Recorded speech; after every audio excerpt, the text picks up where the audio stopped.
কাকা, ও কাকা, কাকা কি বাড়িতে আছেন? কে রে? ওরে বাবা, তুমি তো দেখি তো আচার চালাচ্ছ।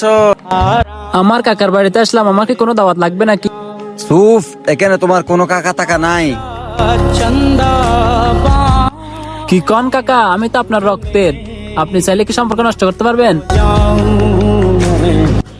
আমি কোনো সম্পর্ক নষ্ট করি নাই। তোর বাপে আর আমি মিলে এই সম্পত্তি ভাগাভাগি করে ফেলছি। আমি আমার বাগের সম্পত্তি ধরে রাখতে পারছি, তোর বাপে তা পারেনি।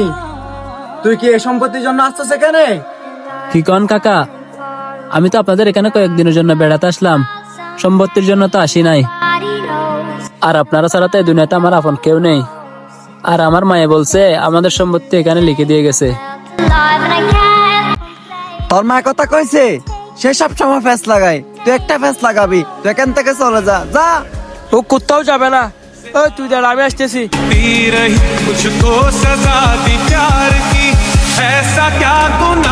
ওকে একবারে বলছে সম্পত্তির জন্য আসছে, ও যদি সম্পত্তি পেয়ে থাকে আপনি ওকে সম্পত্তি দিতে বাধ্য। না রে ফুট, তুই ভুল বুঝতেছস। আমার ভাই একটা লোভী ছিল, ও হচ্ছে তার ছেলে। তার মানে বুঝতেছস ও কতটা লোভী হতে পারে। ওর বাপ মরছে আজকে কয়দিন হয়েছে, তার মানে তুই বুঝতেছস ও সম্পত্তি ভাগ করার জন্য চলাচ্ছে। আমি কি আমার জন্য করতেছি রে এসব? আমি তো তোর জন্য করতেছি। তুই কি বলতেছিস এইসব? আমি কি একবারে বলছি আমার আপন স্বাস্থ্য বের হক মেরে আমাকে দিতে? মরবা না বা মরলতে মাটির নিচে যেতে হবে। এই দুনিয়ার চিন্তা করলে হবে, পরাকালে চিন্তা করতে হবে না।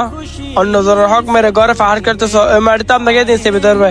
আমিও জানি আর তুমিও জানো, পুরা প্রত্যেকটা মুসলিম জাতি জানে অন্য জনের হক মেরে খেলে আল্লাহ মাফ করে না, যদি ওই ব্যক্তি মাফ না করে। তুমি কাকারে কিছু বলিও না। আমি যদি জানতাম আপনারা বাপ পুতের মধ্যে ঝামেলা হবে তাইলে আমি আসতাম না। আমি শুধু আসলাম কাকা কাকি ভাইয়ের একটু ভালোবাসা পাওয়ার জন্য। কাকা, আমাকে মাফ করে দিও, আমি আর কখনো এই বাড়িতে আসবো না। এই দাঁড়া, তোর বাবা না কি হয়েছে? তোর কাকা তো এখনো বেঁচে আছে।